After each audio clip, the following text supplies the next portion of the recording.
Baik, selamat sore Bapak Ibu sekalian. Selamat berjumpa kembali untuk yang sudah pernah berjumpa dan selamat berjumpa untuk yang baru pertama kali berjumpa pada kesempatan kali ini di kuliah daring yang ke-16 Paguyuban Dosen Katolik UI. Hari ini kita akan bersama dengan Romo Chrysanthus Pascalis Saturnus, Ketua Komisi Keadilan Perdamaian Pastoral Migran dan Perantau. Untuk memulai acara ini, saya akan meminta Prof. Adrianus untuk membukanya. Prof. Adri?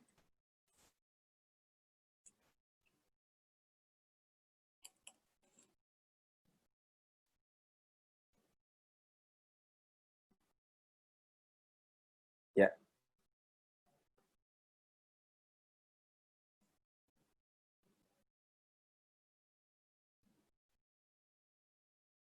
Bisa, Prof. Adri? Oh ya, iya. Baik, Baik. Dr. Teddy, terima kasih. Romo, Suster, Bapak Ibu sekalian, terima kasih juga telah bersedia hadir meluangkan waktu untuk ikut acara kuliah daring kita. Dari catatan kami ada 50 teman yang bersedia hadir pada kesempatan ini. 25 diantaranya dari UI, ada nama-nama yang selalu hadir pada kesempatan ini seperti Bu Dewaki, Bu Endang, Prof. Dadang, dan yang lain-lain itu selalu hadir pada setiap kali kesempatan. Untuk teman-teman dari luar, kami sapa misalnya Suster Iren, Dr. Iren, sudah datang belum Dr. Iren? Ada lagi Romo Daniel dari Manila, Romo Maria Vingoh dari BHK, dan Romo Roy juga mau hadir. Frater Calvin, Farlan Pangalilan dari ISKA, Bu Justin, Ketua Wanita Katolik, demikian juga Romo Alven juga mau hadir, lalu ada dari Polri, ada teman Polwan Polri, Pak Berti, terima kasih Pak Berti bisa hadir, Pak Julius dari Halu Oleo, lalu ada Romo Peter, Suster Matildis, Siprianus Lili, Komang Purnama. Halo Pak Komang, apa kabar? Lalu ada lagi beberapa Romo yang kebetulan sedang bertugas di luar negeri dan bisa hadir pada kesempatan ini. Demikian, semoga kehadiran kita pada sore ini ada gunanya bagi Bapak Ibu sekalian. Demikian Pak Teddy, saya kembalikan. Terima kasih, Prof. Adri. Bapak Ibu, topik kita sore hari ini sungguh menarik karena banyak juga pemerhati dan juga aktivis di kalangan peserta yang ikut pada kesempatan kali ini. Saya pribadi juga senang sekali mengenal Romo Pascal yang sudah siap dengan pisang goreng dan tehnya. Romo Pascal akan membuka kuliahnya dengan doa bersama. Selain itu, saya juga senang mendengar bahwa ada beberapa orang dari Kendari, karena saya bilang tadi pada salah satu peserta kita, Pak Julius, saya mantan Kendarian. Baik, Romo Pascal, silakan memulai kuliahnya dengan diawali dengan doa. Mudah-mudahan Romo Pascal tidak melampaui waktu sampai pukul 5, karena nanti Bapak Ibu yang ikut di acara kita ini kekurangan waktu diskusi, lalu akan datang ke Batam meminta pisang goreng Romo nanti di sana. Mikrofonnya masih belum bisa saya aktifkan, mungkin Romo Pascal bisa mengaktifkan dari sudut Romo Pascal. Ya. Nama Bapa dan Putra dan Roh Kudus. Amin. Amin. Bapak yang baik, kami bersyukur sore ini kami boleh bertemu kembali. Engkau yang baik, Engkau yang merencanakan semuanya Tuhan, Engkau yang memberi kami kesempatan untuk sama-sama belajar, semakin mencintai Engkau dan mengenal Engkau dalam keseharian hidup kami. Bantulah kami untuk dapat mengikuti acara ini dengan sebaik-baiknya, dengan penuh persaudaraan, dengan penuh semangat untuk senantiasa melayani Engkau. Engkaulah Allah kami yang hidup dan berkuasa, kini dan sepanjang segala masa. Amin. Bapa, Putra, dan Roh Kudus. Amin. Silakan langsung saja, Romo. Suara saya kecil katanya. Ya, tapi lumayan. Kecil ya suara saya. Dokter. Ya, mohon maaf Bapak Ibu, tadi kami sebenarnya sudah uji coba, tapi kami tidak dapat membantu memperbaiki suara dari dari sisi Romo Pascal, tapi mudah-mudahan masih bisa didengar dengan cukup jelas. Oke, baik. Terima kasih dokter. Teddy yang baik. Sudah kelihatan saya punya PowerPoint? Oke. Bagus Romo, ya silakan Romo. Terima kasih pertama untuk Prof. Adri yang sudah memberi kesempatan kami untuk bersharing. Sungguh kesempatan yang luar biasa. Kami boleh membagikan sedikit pengalaman kami. Juga terima kasih kepada Dr. Teddy yang sejak tadi setengah jam yang lalu sudah membantu saya untuk mengenal Zoom ini dan bisa mengoperasikannya. Jadi agak sedikit nampak seperti sudah mahir, padahal belajar dengan sangat luar biasa dalam waktu yang singkat. Rabu bersama para guru, karena memang saya lihat di sini semuanya para guru, termasuk juga banyak senior saya. Ada Pastor Hendra Dinata, saya memperkenalkan diri, juga ada Romo Hans, dan beberapa suster, Geno, dan Bapak Ibu semuanya. Pastor yang juga tentu sudah lebih dulu atau sudah lebih banyak makan garam dalam pelayanan yang mungkin akan saya sharingkan sedikit ini. Baik, ini foto gambar ini sedikit jelaskan sedikit. Ini foto Monsinyur Hilarius tahun 2016 digambar oleh Romo Koko MSF.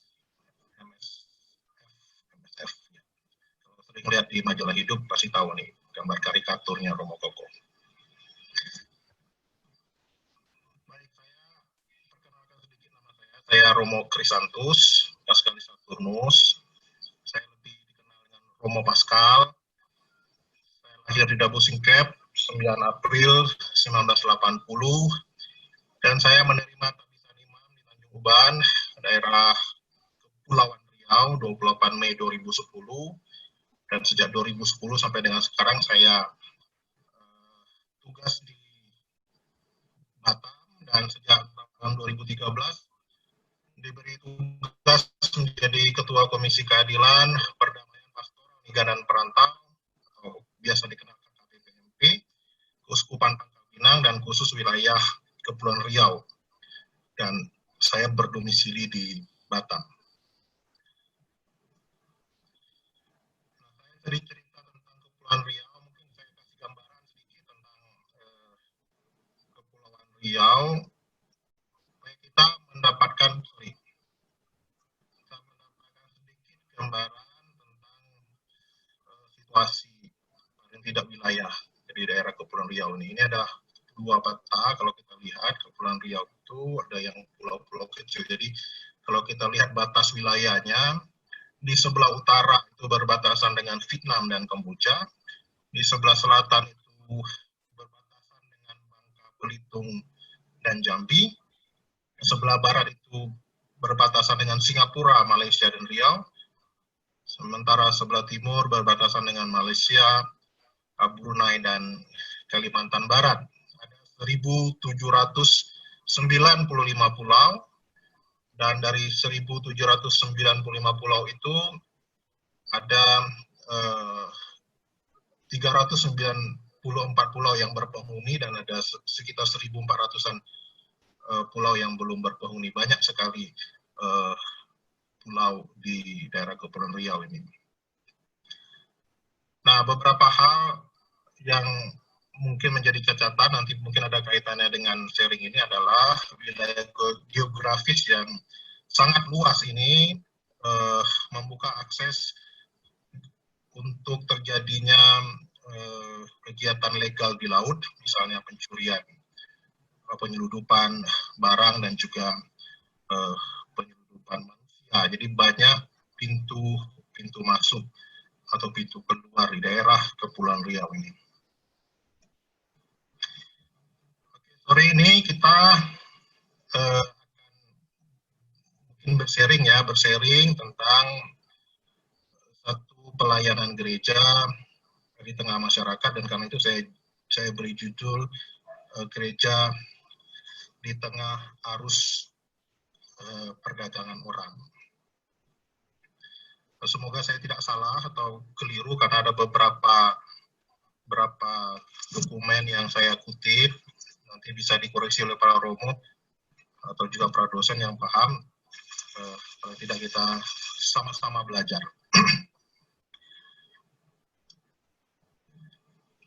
Nah, yang pertama yang ingin saya katakan adalah seringkali pertanyaan yang muncul, apakah karya penyelamatan Allah di muka bumi ini masih terus berlangsung di tengah luka kemanusiaan yang kian kelam. Mengapa demikian? Karena ada persoalan ironi dan paradoks dalam melaksanakan peran kita dalam berbagai bidang pelayanan gereja di tengah masyarakat. Misalnya saja, seringkali gereja dipertanyakan atau dihadapkan pada tegangan-tegangan antara gereja yang peduli terhadap persoalan sosial, tetapi nyatanya tidak, atau gereja yang memberi dukungan terhadap persoalan sosial, tetapi sepertinya malu-malu, atau gereja yang berbicara tentang belas kasih, tetapi dalam praktiknya lebih senang berdoa, dan lebih senang di ruang-ruang privat. Ini ironi dan paradoks ini sebenarnya menunjukkan juga sikap gereja terhadap persoalan sosial kemanusiaan. Nah, kita beruntung bahwa Paus Fransiskus, kita memiliki seorang paus yang saya kira mengembalikan lagi semangat gereja yang dulu, dan beberapa kali saya membaca yang disampaikan oleh paus, dan ketika dia berbicara tentang migran dan juga berbicara tentang perdagangan orang, beliau mengatakan bahwa perdagangan orang itu adalah luka dalam tubuh gereja Kristus, dan karena itu harus terus membawa umat Allah menghidupi Injil dalam karya nyata, entah itu pendampingan, entah itu perlawanan, entah itu pengorbanan, entah itu penyembuhan, sehingga karya penyelamatan Allah dinyatakan dan masih terus berlangsung. Nah, gereja sendiri sebenarnya sudah memiliki sikap dan prinsip. Kalau kita membaca sejarah gereja, dan juga kita pasti tahu gereja sendiri sangat peduli terhadap persoalan-persoalan sosial, dan itu nampak dalam ajaran-ajaran sosial gereja.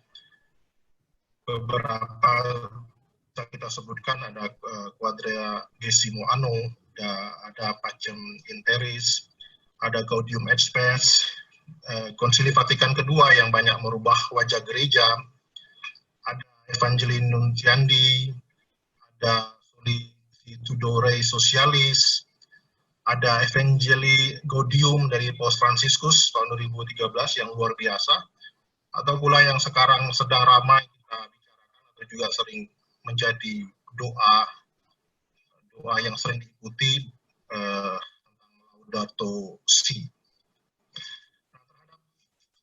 Komisi Migran sendiri atau KKP-PMP sendiri, gereja secara lebih khusus pada tahun 1967 Paus Paulus ke-6 membentuk sebuah komisi kepausan, yaitu Komisi Keadilan dan Perdamaian, dan kemudian pada tahun 1988 Paus Yohanes Paulus II membentuk Komisi Kepausan tentang migran dan perantau.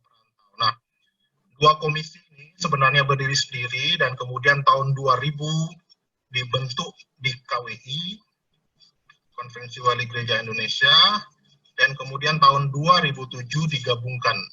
Jadi satu KKP, Komisi Keadilan Perdamaian, dan PMP, Pastoral Migran dan Perantau 2007 baru digabungkan menjadi satu komisi. Gereja yang saya katakan sebenarnya sudah bersikap dan sangat prinsip dalam persoalan ini. Nah, pertanyaan berikutnya adalah, dapatkah dipersoalkan sejauh mana gereja dapat bersuara terhadap masalah-masalah sosial dan ketidakadilan yang ada? Karena tidakkah gereja itu lebih banyak berurusan dengan bidang rohani atau bidang iman? Tentu tentu saja benar ya. Tetapi kalau tadi saya katakan kalau kita membaca dokumen-dokumen justru ditegaskan gereja tidak hanya melayani di bidang iman, tetapi harus meluas ke segala sesuatu yang berhubung dengan hukum moral. Atau apa yang disebut oleh Paus Fransiskus dalam Evangelii Gaudium 49 yang sangat terkenal, saya lebih menyukai gereja yang memar, menyukai gereja yang terluka dan kotor, karena telah keluar di jalan-jalan daripada gereja yang sakit, karena menutup diri dan nyaman melekat pada rasa amannya sendiri.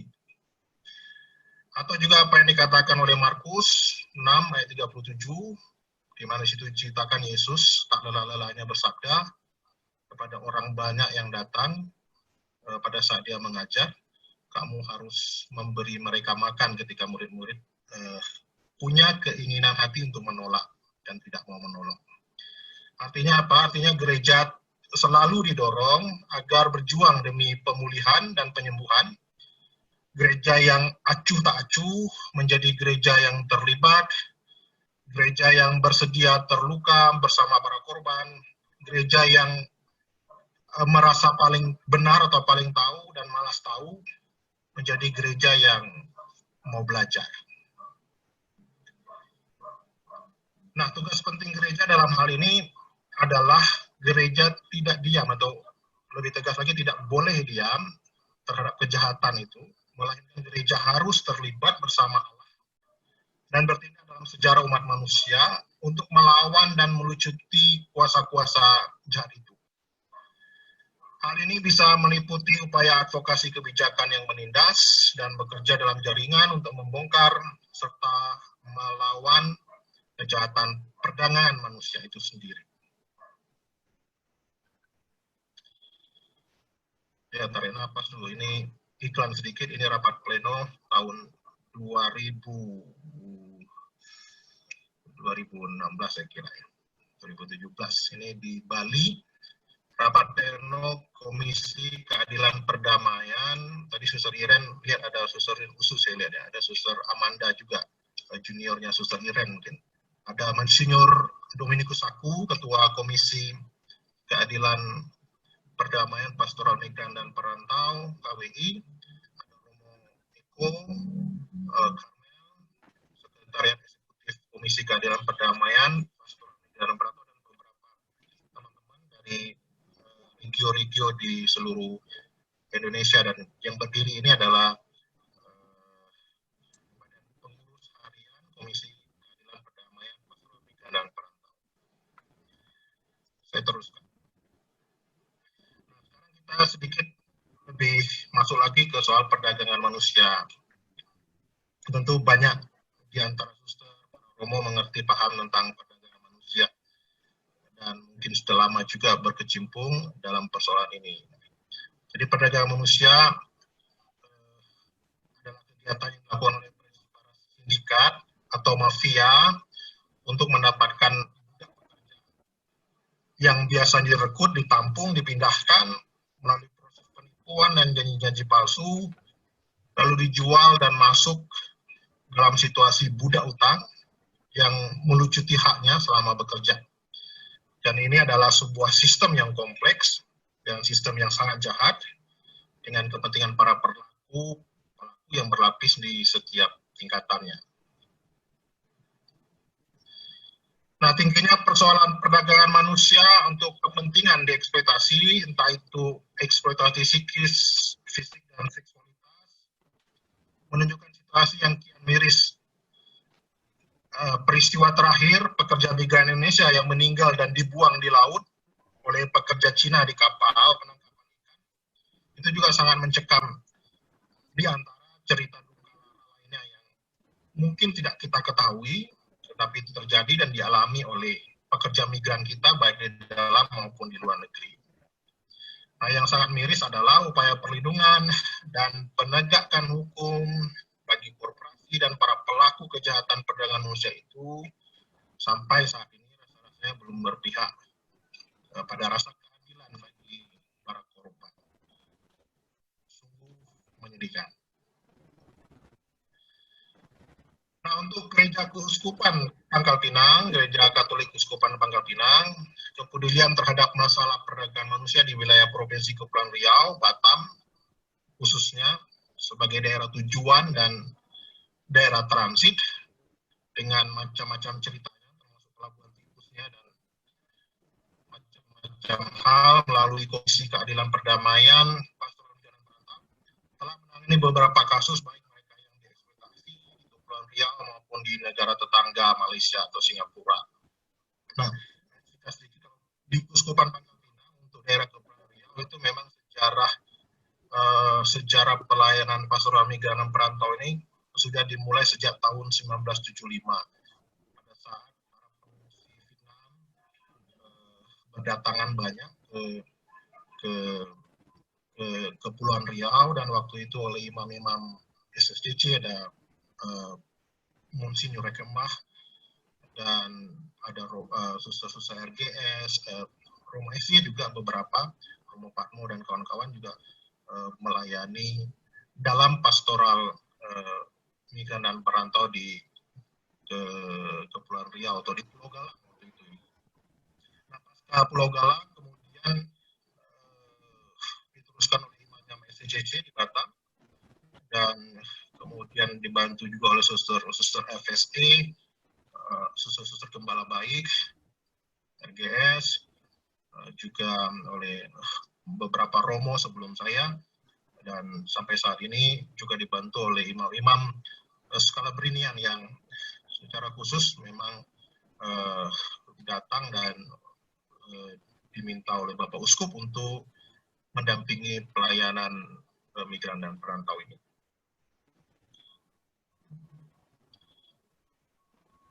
Nah, ini sedikit foto saja supaya jangan terlalu kata-kata. Nah, ini banyak foto lama sebenarnya, ada juga beberapa foto baru, dan ini yang laporkan di Krimum Polda, artinya memang ada banyak persoalan, tapi nanti didiskusi saja kita lebih perdalam. Dan ini beberapa korban, dan di Malaysia maupun di Batam, di pengadilan dan macam-macam yang dilakukan oleh komisi. Nah, poin berikutnya adalah saya beri judul Perjuangan Panjang. Mengapa perdagangan manusia perlu diberantas? Sebab tindakan ini merupakan kejahatan kemanusiaan yang menimbulkan penderitaan martabat sebuah bangsa sebagai ciptaan Tuhan. Dan oleh karena itu, pelayanan gereja terhadap isu-isu kemanusiaan yang mendatangkan penderitaan umat manusia dalam pelayanan pastoralnya, pastoral advokasi, membuat gereja tidak tenggelam menjadi birokrat keagamaan semata. Jika umat tidak lagi datang dan bercerita tentang hidup sehari-hari mereka, tentang kekalahan umat, tentang keterjepitan umat, dan ketiadaan jalan keluar, maka dapat dipastikan gereja sudah berjarak untuk mewartakan kabar gembira dalam semangat cinta kasih Tuhan dan persaudaraan sejati. Gereja gagal menjadi penyaksi yang berbelas kasih atas berbagai masalah kemanusiaan, termasuk tentu saja perdagangan manusia. Apa yang dapat kita lakukan bersama sebagai umat Allah? Tentu kita perlu menyadari bahwa relasi dengan Allah dan solidaritas dengan sesama adalah suatu kesatuan yang tak terpisahkan dalam kemanusiaan itu. Kalau kita bicara tentang solidaritas, maka konsekuensi dari solidaritas itu adalah keintiman relasi manusia atau keintiman relasi Allah dengan manusia harus nampak juga dengan manusia antar sesama manusia. Beribadah kepada Allah berarti berjumpa dengan Yesus yang membuka tangannya untuk menyambut mereka yang rentan terhadap berbagai bentuk penindasan. Pesan yang disampaikan kepada kita adalah lawan perdagangan orang sebagai karya misi penyelamatan Allah, Vox Vitimarum, Vox Dei. Jeritan para korban menggemakan suara Allah yang memanggil. Nah, perdagangan orang dilarang secara hukum dan bisnis. Perdagangan orang ini berlangsung secara tersembunyi. Sebagian besar dari korban perdagangan orang terjerat oleh kemiskinan, pendidikan yang rendah, dan keterampilan tidak memadai. Dan situasi yang timbul akibat risiko terburuk dari masalah perdagangan manusia ini adalah kematian para korban yang sangat tidak manusiawi dan beradab. Lalu lemahnya sistem hukum dan birokrasi yang korup menghasilkan praktik penipuan, menghasilkan praktik pemalsuan, penghilangan identitas asli, suap paksaan, pemberian informasi palsu, ketidakpastian pemberangkatan, pengalihan negara tujuan, penggantian jenis pekerjaan yang dijanjikan, pemotongan gaji tidak semestinya, dan lain sebagainya. Nah, menyaksikan peristiwa-peristiwa penindasan di atas, dan itu berulang-ulang dan tidak terselesaikan secara adil, menjadi perjuangan panjang para penggiat kemanusiaan, mendapatkan tantangan yang tidak kecil dan semakin berisiko. Nah, negara sendiri telah menerbitkan Undang-Undang Pemberantasan Tindak Pidana Perdagangan Orang, Undang-Undang Nomor 21 Tahun 2007, dan undang-undang ini meskipun ada banyak kekurangan dan juga mungkin dikritik oleh banyak orang, tetapi paling tidak memberi angin segar untuk menghadapi tindakan biadab yang dilakukan secara kolaboratif para mafia kemanusiaan ini. Dan undang-undang ini juga menjadi instrumen yang dapat menjerat pelaku penyelenggara pelacuran atau pelaku praktik perbudakan modern, perdagangan organ tubuh, praktik mafia pengarah tenaga kerja, penyelenggara negara yang menyalahgunakan wewenangnya, yang memungkinkan perdagangan orang terlaksana atau terus berkembang biak. Apa yang harus kita lakukan? Pertama, poin penting adalah bahwa memang selalu kita sadari mencegah itu lebih baik. Karena lebih murah juga, lebih hemat, dan mudah daripada menangani peristiwa yang terjadi. Tetapi perlu juga beberapa hal mungkin yang bisa kami sampaikan dalam kesempatan ini.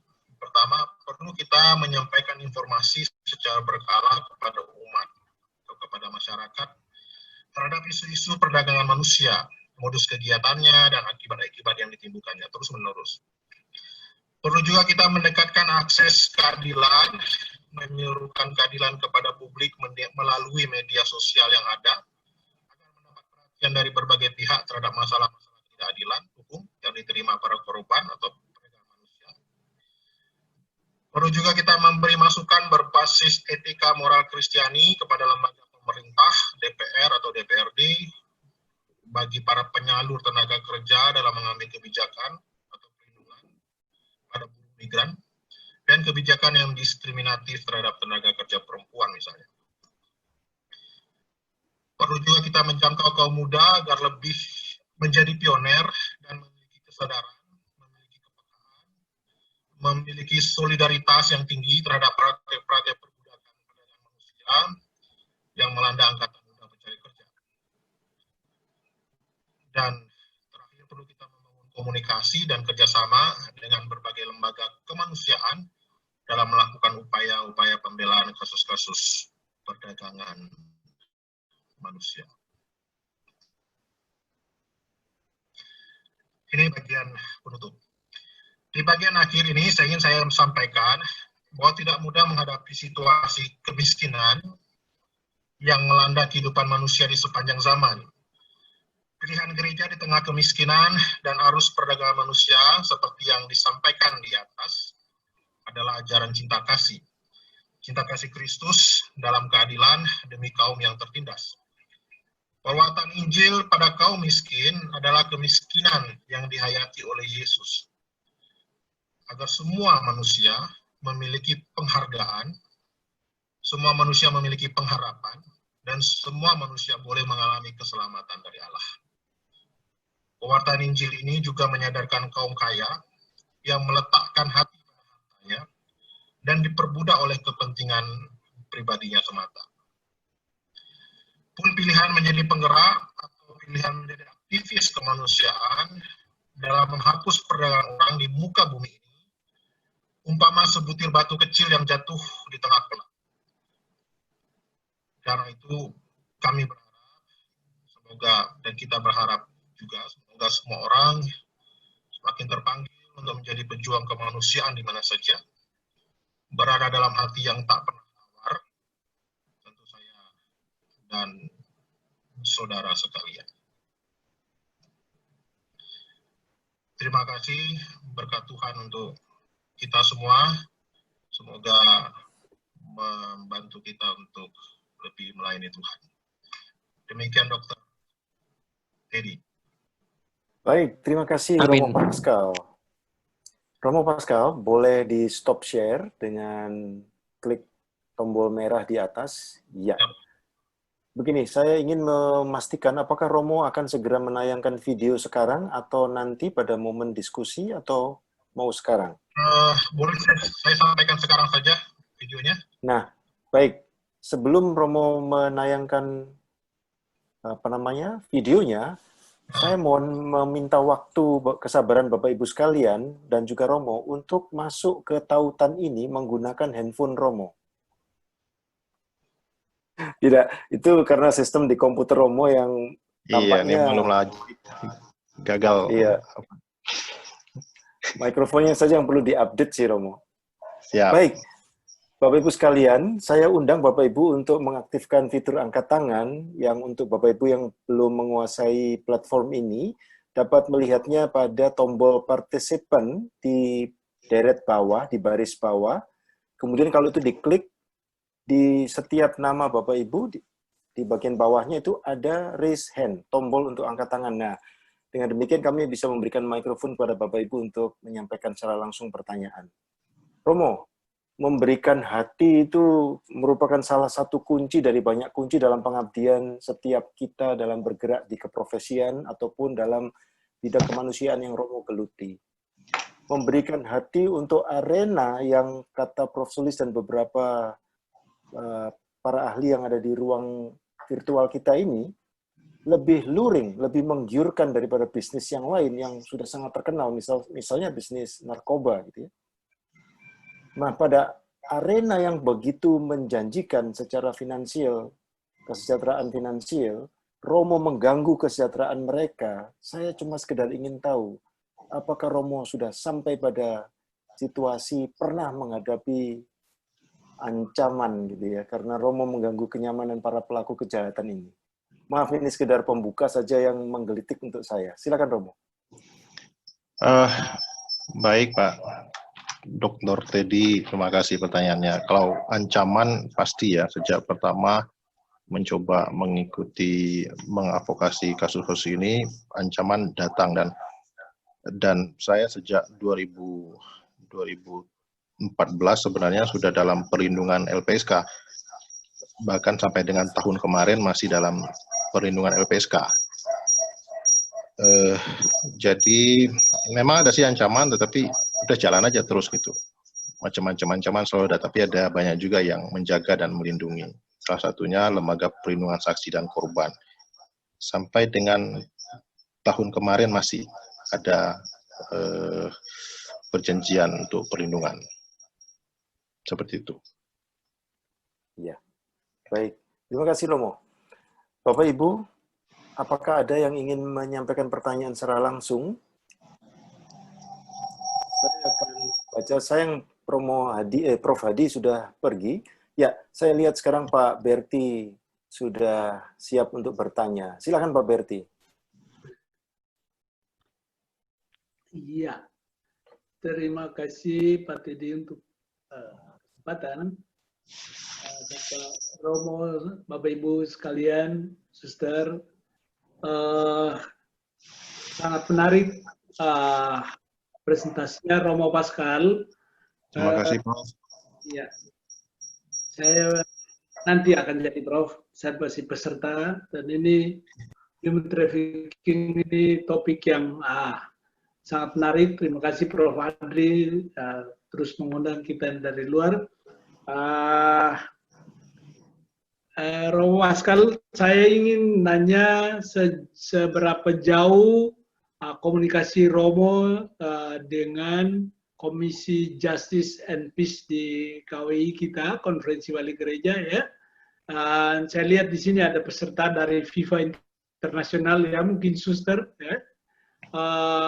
Sejauh pengalaman kita, terkadang ini kita gereja baru bangun setelah ada korban ya. Maka terima kasih Romo Pascal untuk mendeskripsikan human trafficking ini sebagai ya ini keprihatinan yang memang selalu ada bersama manusia dan manusia sebagai pekerja, tetapi ya pekerja yang kemudian berbudak, kira-kira begitu.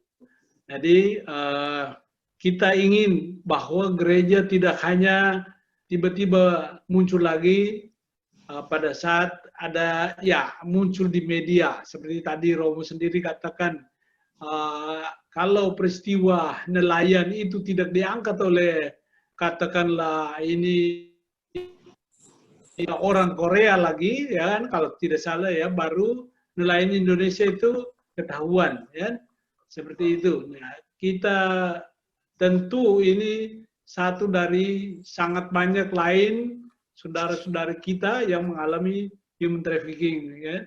Jadi siapa tahu dengan ini Komisi Justice and Peace kita akan bekerja lebih erat dengan FIFA Internasional, lalu dengan Padma. Saya supaya ini juga tahu bahwa terakhir saya sangat dekat dengan Romo almarhum, kita sebut dengan hormat Romo Norbertus Betan ya, almarhum pada waktu itu memimpin Padma ini, dan saya mengatakan beliau boleh dibilang dari KWI kemudian sedikit banyak tersisi juga karena kegiatan kemanusiaan ini. Ya, quote unquote tersisi ya. Artinya kegiatan ini sepertinya sambilan atau seperti itu. Artinya lagi kalau KWI cukup memperhatikan ini dengan baik, mungkin ya suara-suara dari lapangan mengatakan ya semua ini ada di bawah payung gereja, sehingga LPSK misalnya mendampingi Romo, tetapi juga ada payung lebih di atas lagi yang secara kontinu tidak hanya pembaca terbaik dan pewarta terbaik dari semua quadrigesimano, semua ajaran gereja, tapi pelaksana yang baik, kira-kira itu Romo Pascal. Terima kasih untuk presentasinya sekali, Romo. Terima kasih banyak, Pak Ferdi. Ya. Langsung jawab nih. Ya, silakan Romo. Pak Ferdi, terima kasih. Salam hormat Pak Ferdi. Pertama saya mau mungkin sedikit menjelaskan tentang GPIC KWI. Nah, tahun 2000 itu KWI memang membentuk Komisi Justice and Peace tahun 2000. Pada saat yang bersamaan KWI juga membentuk Komisi Migran dan Perantau. Komisi itu awalnya terpisah. Tapi tahun 2007 KWI kemudian menyatukan Komisi Migran dan Perantau dengan Komisi Justice and Peace. Maka komisi itu menjadi Komisi Keadilan, Perdamaian, Pastoral Migran dan Perantau yang disebut dengan KKPPMP. Memang agak panjang sebutannya. Mengapa digabungkan? Karena waktu itu para uskup menganggap persoalan migran dan perantau itu dekat dengan persoalan ketidakadilan dan perdamaian. Karena itu isunya masih sama, kemudian digabungkan. Jadi GPIC lebih banyak di kongregasi-kongregasi para suster, para biarawan yang masih menghidupi GPIC. Ada Romo Is juga saya lihat di sini, dan beberapa suster Keno dan kawan-kawan semua. Kalau di KWI tidak lagi disebut GPIC, di KWI selalu disebut dengan KKPPMP. Tadi pertanyaannya bagaimana hubungan dengan GPIC atau KPP, Komisi Keadilan Perdamaian, atau KKPPMP-nya KWI. Nah, saya sendiri, Pak Freddy, saya sendiri sebenarnya masuk dalam Badan Pengurus Harian Komisi Keadilan Perdamaian, Pastoral Migran dan Perantau Konferensi Wali Gereja Indonesia. Kami di situ ada 8 orang, yang terbagi dari regio-regio, juga perwakilan bidang-bidang tertentu di persoalan-persoalan yang ingin kita dalami. Nah, ingin saya sampaikan adalah sebenarnya ini mengapa saya beri judul tadi perjuangan panjang, karena memang untuk menyatukan satu pemahaman yang bersama tentang kepedulian kita terhadap persoalan perdagangan orang ini masih perlu banyak perjuangan. Satu, masing-masing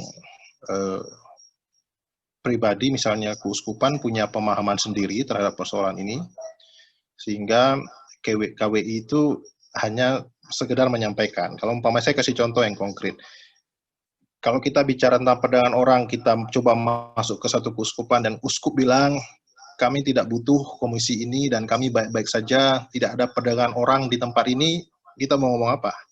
Karena uskup adalah panglima di keuskupannya. Kita hanya bisa menyampaikan saja, tetapi sekali lagi keputusan penuh ada pada uskup yang memegang itu. Jadi uskup sendiri dengan segala hormat mungkin punya pemikiran lain tentang ini. Kami tidak butuh komisi ini, kami butuh yang soal ekonomi, kemasyarakatan, PSE, dan kami mau sini. Jadi masih banyak kerja panjang yang harus kita lakukan. Kapan bisa bersama misalnya? Kalau ada kasus dulu baru mulai sibuk. Wah, ternyata masyarakat saya ya, umat saya ya.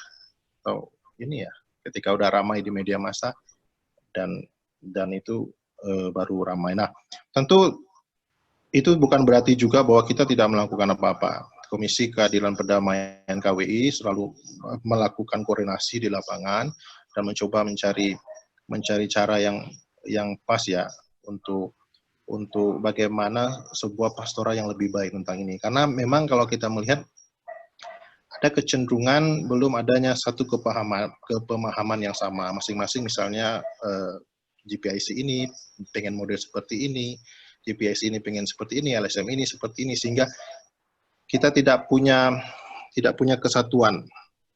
Dan itu misalnya jadi kesulitan juga misalnya dalam hal sederhana mengumpulkan data misalnya. Tidak ada satu data pun yang bisa dipegang karena masing-masing berbeda dalam hal data misalnya. Tidak ada gereja juga tidak punya satu data yang besar yang kuat untuk bisa kemudian kita mengadvokasinya ke pemerintah dan sebagainya. Sekali lagi ini singkat kata ini perjuangan yang panjang dan tentu tidak boleh ada kata menyerah dan saya kira orientasinya adalah bagaimana kita tetap setia untuk terus melayani Tuhan dalam bidang pelayanan ini. Demikian Pak Freddy. Ya, terima kasih respon Romo terhadap pertanyaan Pak Berti tadi dari Presiden University, maaf. Romo, dengan demikian cocok ini dengan keprihatinan Bu Agnes yang mempertanyakan di gereja itu kurang banget khotbah atau membangun awareness atau kesadaran di kalangan umat tentang perdagangan manusia ini. Apakah ada komentar dari Romo tentang upaya pastoral gereja untuk lebih dari perjuangan langsung di tempat, tetapi juga kesadaran bagi umat sendiri dan bagi masyarakat luas? Saya bicara misalnya dari Keuskupan Pangkal Pinang. Kalau di Keuskupan Pangkal Pinang itu pernah ada 1 bulan khusus untuk berbicara tentang perdagangan orang.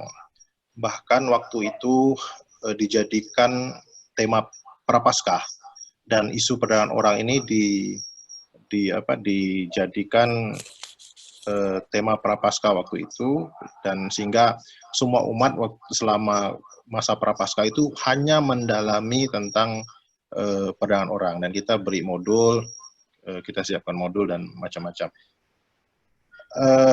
Itu cukup memberikan penyadaran kepada umat. Tentu tidak boleh sekali, tentu harus terus-menerus dengan model, ya bisa saja khotbah, tapi juga mungkin bisa dengan cara lain yang bisa dipakai atau dipilih oleh para imam misalnya atau keuskupan, dengan harapan paling tidak umat tahu, dan harapannya umat kemudian memiliki kesadaran bersama untuk sama-sama berbuat dengan apa yang bisa dilakukan, mungkin tidak perlu turun ke jalan atau menjadi pendoa atau paling tidak menjadi orang yang sedikit lebih prihatin bahwa ada di luar sana saudara-saudara kita yang sebenarnya butuh ditolong, seperti orang Samaria yang baik hati, yang perlu dibantu, yang perlu dimanusiawikan. Mungkin juga tidak menyelesaikan persoalan, karena orang Samaria, tetap aja setelah orang Samaria itu menolong, perampok tetap masih ada sampai sekarang. Tapi memang Yesus juga tidak menyelesaikan persoalan kan, mati juga dia. Jadi yang paling penting menurut saya, kita ngelakuin terus kebaikan-kebaikan, karena tidak ada yang sia-sia dari kebaikan kita itu. Terima kasih. Syukurlah Romo, sudah ada penyadaran pada umat. Saya undang sekarang Ibu Pudensia untuk menyampaikan pertanyaan atau pendapatnya. Pak Teddy, terima kasih Romo Pascal. Saya merasa sangat berbahagia bisa bertemu dengan tokoh dari Kepulauan Riau.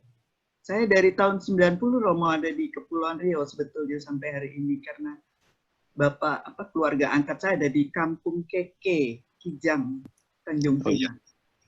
Nah, begini Romo, saya terkagum-kagum tadi dan juga kaget juga sekaligus bahwa ternyata karya gereja begitu luar biasa ada di sana. Sebab selama ini saya justru nggak pernah mendengar itu.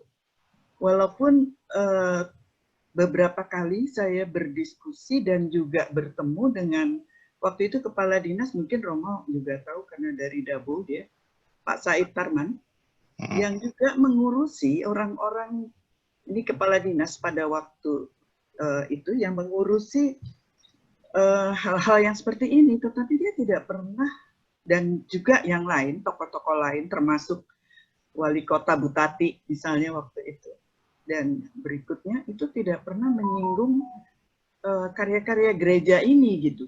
Jadi saya nggak tahu di mana ini ya apanya kesenjangan ini. Saya merasa bahwa sebetulnya kalau saja ini bersatu, kita tahu ya wilayah Melayu ya Romo Pas, bagaimana keadaan di Kepulauan Riau. Gitu. Kalau saja ini bisa bersatu, kan jauh lebih banyak lagi. Nah, saya juga beberapa kali terjun langsung juga dalam persoalan-persoalan ini, Romo.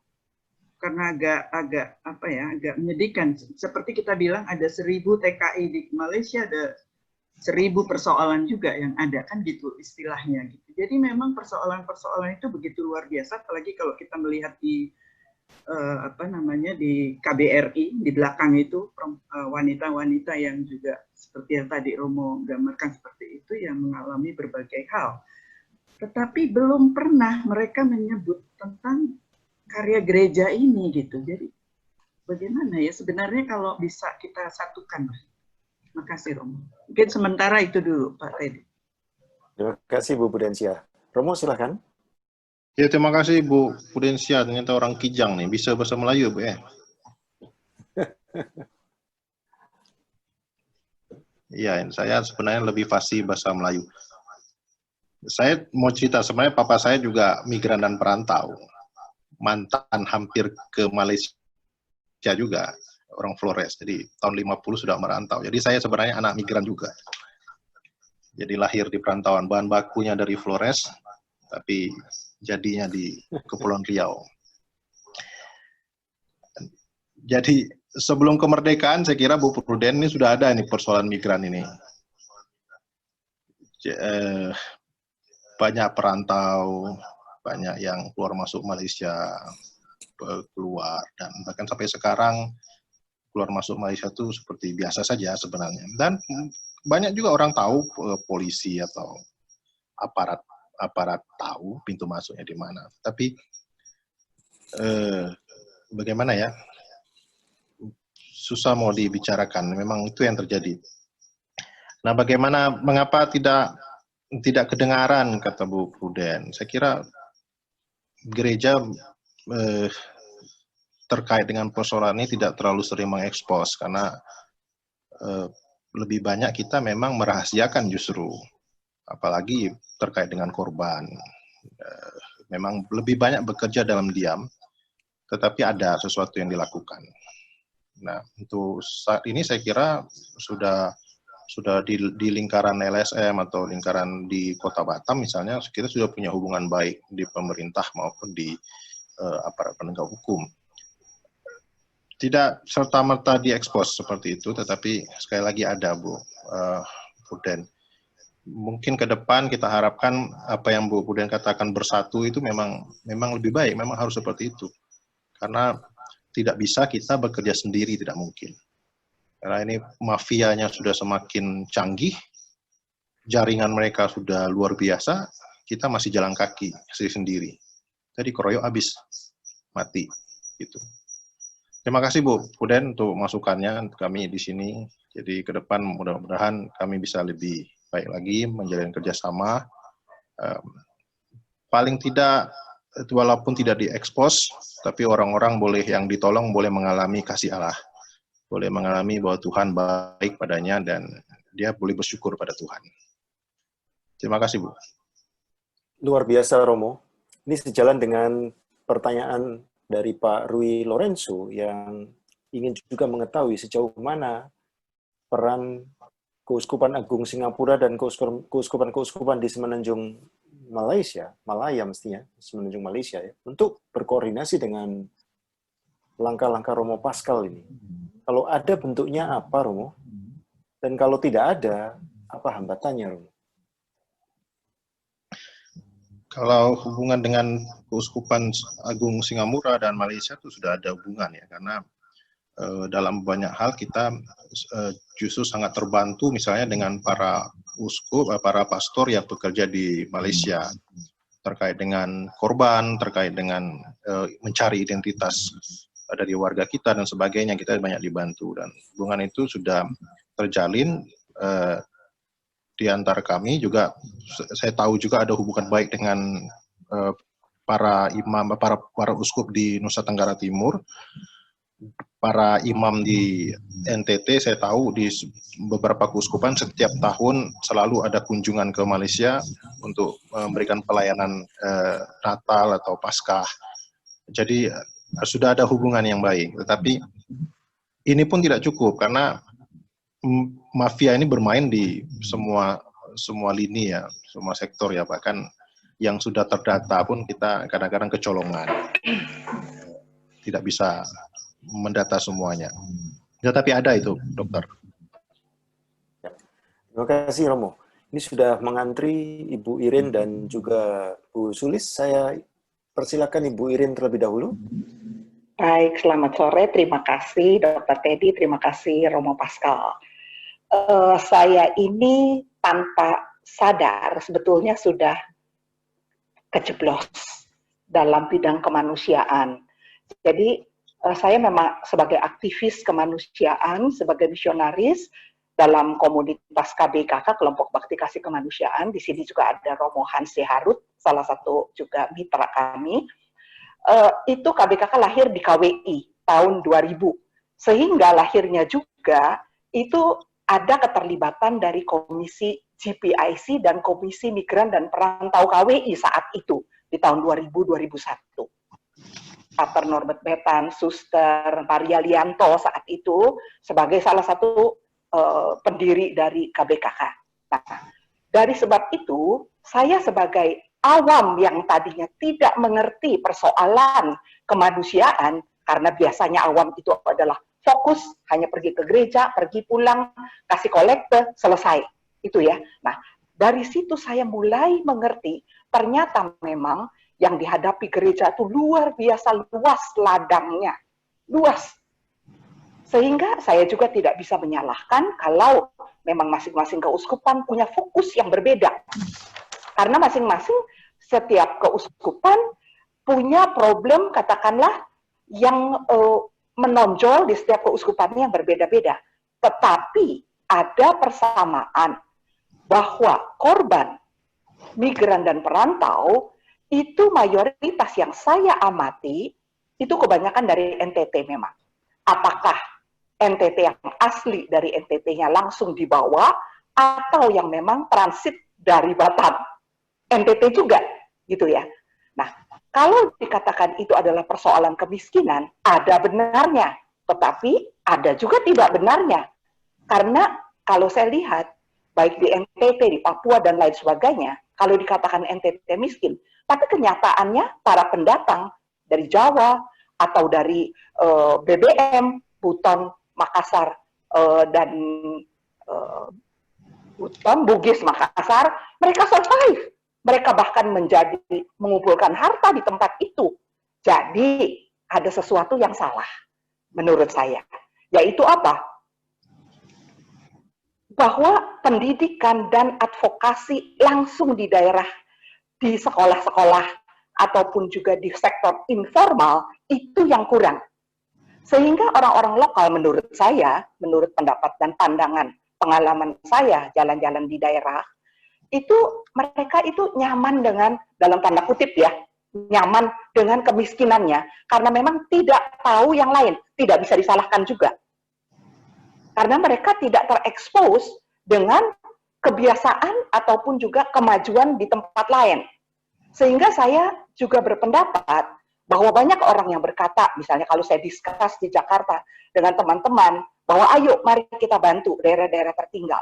Yang dijawab apa? Pada umumnya dikatakan, itu salah sendiri karena mereka malas. Saya bilang no, bukan karena mereka malas, tetapi mereka tidak tahu apa yang mau dibuat. Karena hanya itu yang mereka tahu, yang sehari-hari yang dia lihat. Lahan kering, lahan kosong, lahan terlantar, dan tidak tahu cara untuk bagaimana mengintensifikasikan lahan tersebut contohnya. Sehingga menurut saya, lebih baik preventif, tadi juga disampaikan oleh Romo Pascal, dan lebih mudah, dan lebih tidak menelan korban, daripada kita itu sudah terjadi korban, baru kita heboh. Jadi contohnya, bahwa migran itu tidak bisa dibendung dari zaman kapanpun juga. Bahwa orang akan selalu mencari hidup yang lebih baik, itu pasti. Cuman persoalannya memang, itu iming-iming kalau datang ke daerah yang pendidikannya rendah. Sehingga mereka diiming-iming, oke, kamu nanti pergi ke sini ke sana gaji besar, orang tergiur dan mau. Tetapi kalau mereka dibekali dengan pendidikan yang cukup, katakanlah misalnya dengan yang sederhana contohnya, untuk menjadikan seseorang itu perawat, untuk menjadikan seseorang itu pengasuh balita, itu udah mempunyai nilai yang berbeda. Apalagi kalau dibekali dengan bahasa Inggris yang baik. Kalau mereka sampai dibekali bahasa Inggris yang baik, itu mereka akan setara minimum dengan pekerja migran dari Filipina. Minimum itu. Mereka lebih bisa berkomunikasi, dan mereka sudah juga dibekali dengan kehidupan bagaimana kalau mereka itu memang di tempat lain, misalnya kerja di Singapura atau di mana, atau di Hong Kong atau di Taiwan. Nah, ini persoalan ketika mereka diambil dari daerah yang betul-betul dunianya berbeda dengan Jakarta, kota besar, atau apalagi di luar negeri, tiba-tiba dibawa di satu tempat, mereka tidak bisa komunikasi, tidak bisa bicara, mereka cuma akhirnya yang jadi majikan juga makan hati memang, betul. Jadi mungkin segitu aja dulu karena masih banyak yang nanti akan bertanya. Mohon maaf untuk komentar ataupun juga masukan dari saya yang cukup panjang. Terima kasih. Terima kasih Bu Irin. Romo, silakan memberikan tanggapan Romo. Terima kasih Dr. Iren ya, Dr. Iren. Atas masukannya ya. Kalau dokter disebut Romo Hans itu senior saya dokter. Waktu saya frater, Romo Hans itu ada buat satu rumah aman di Siantar, dia kata-kata Romo Hans itu. Jadi mereka ini buat rumah aman, waktu itu namanya Sandi Kelana, katanya terinspirasi dari Romo Sandi, jadi buat namanya Sandi Kelana. Dan saya waktu itu masih adik tingkat, Romo Hans itu tingkat 6, saya tingkat 1, disuruh angkat-angkat barang, pikul-pikul barang, itulah kalau jadi adik tingkat kayak gitu. Jadi mereka, saya banyak belajar juga. Ini Romo Hans dengar deh kata-katanya. Terima kasih Dr. Iren. Jadi memang sekali lagi ketika kita bicara tentang pencegahan, satu kita bicara tentang kemiskinan, walaupun dokter tadi tambahkan bahwa tidak hanya kemiskinan, orang yang hidup di strata lebih tinggi juga bisa menjadi korban. Kalau kita bicara tentang pencegahan, kita bicara juga tentang pendidikan yang lemah. Bagaimana bisa memberikan sumber daya yang baik. Sekolah saja tidak ada bangku, tidak ada guru yang bisa mengajar. Pendidikan yang buruk, dan satu-satunya pendidikan yang terbaik di Nusa Tenggara Timur, katakanlah seperti itu, seminari. Makanya banyak orang jadi pastor, atau jadi suster, atau jadi biarawan, seperti itu. Kalau kita bicara tentang pencegahan lagi, ada persoalan hukum yang tidak pernah beres. Undang-undang tidak digunakan dengan baik, aparat penegak hukumnya korup, penipu, semua sama saja. Polisi-polisi Katolik juga pemain semua. Susah dipegang semua. Jadi, apa ya, benci tapi rindu. Kadang-kadang muak juga, mau muntah. Kalau kita bicara tentang pencegahan, kita bicara juga tentang keseriusan pemerintah yang nggak becus juga. Ini bukan kesalahan mereka. Ini kesalahan pemerintah yang tidak bisa melindungi masyarakatnya. Pemerintah tidak bisa memberikan lapangan pekerjaan. Pemerintah tidak bisa memberikan perlindungan terhadap para buruh migran, lalu menyalahkan mereka. Nggak bisa, karena tidak ada satu undang-undang pun yang melindungi, atau kalaupun ada, tidak sungguh-sungguh dilaksanakan. Ini bisnis yang sangat besar, mafia bermain, bahkan dalam tanda petik saya sering mengatakan pemerintah justru yang menjadi mafia perdagangan orang. Lalu gereja mau diam saja dan tidak peduli. Dan itu pertanyaannya kan. Kita harus berani untuk eksodus, berani untuk keluar. Sekali lagi, walaupun tak menyelesaikan persoalan, tetapi kita berani setia melakukan kebaikan. Terima kasih, Dok. Terima kasih. Keprihatinan dari banyak kita juga diungkapkan oleh Pak Purnama Komang, ya.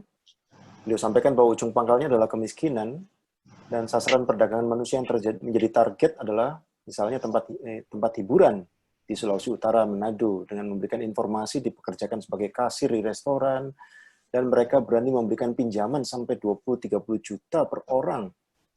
Kalau untuk rumah tangga dan pabrik, sebagian besar dari NTT, sebenarnya bisa dihindari dari awal jika daerah-daerah penghasil TKI itu para calonnya diberantas. Sedihnya adalah aparat keamanan sudah tahu, semua orang yang ikut terlibat dalam perekrutan TKI tersebut, dan ini sudah terjadi bertahun-tahun dan dipelihara, mohon maaf, tanda kutip, mestinya dipelihara oleh pejabat atau aparat di daerahnya. Ada tanggapan Romo Pascal? Ya, tadi yang saya setuju dengan siapa nih, dengan Bapak siapa tadi yang sampaikan? Pak Purnama Komang. Pak Purnama ya. Memang sebenarnya segini, saya yakin bahwa kita semua peduli. Kita semua dengan cara masing-masing ingin bahwa ini tidak terjadi lagi. Dan saya berterima kasih sekali karena ini banyak para guru, pengajar, dan juga para senior sini yang sudah lebih dulu memberikan teladan bagi kita semua dan mencoba selalu tetap setia di jalan pelayanan ini. Nah, untuk saya yang paling penting adalah kita tidak pernah berhenti untuk terus mengadvokasi para korban dan bersuara untuk mencari satu metode yang lebih baik lagi. Pasti ada gitu. Kalau misalnya kalau kita minjam gaya Gojek misalnya, sekarang kan kalau mau beli apa, mau kemana tuh aman ya. Kita mau ke sini, ke sana, yang Gojeknya tahu siapa orang yang Gojeknya, yang diantar bisa sampai ke rumah, yang bekerja aman gitu. Sistem aplikasi sekarang kan memudahkan orang dan aman gitu ya. Kenapa untuk migran nggak dibuat seperti itu? Misalnya contoh, kan lebih aman itu. Atau banyak-banyak hal lagi yang bisa diperbuat. Nah, jadi untuk saya sekali lagi memang tidak bermaksud menyalahkan siapa-siapa, tetapi ya saya paling tidak terima kalau korban disalahkan. Sekali lagi ini persoalan besar pemerintah yang sebenarnya menjadikan ini bisnis, entah BNP 2 TKI atau yang bergerak di bidang tenaga kerja, dan itu bisnis yang luar biasa. Dan sampai sekarang tidak ada satupun saya kira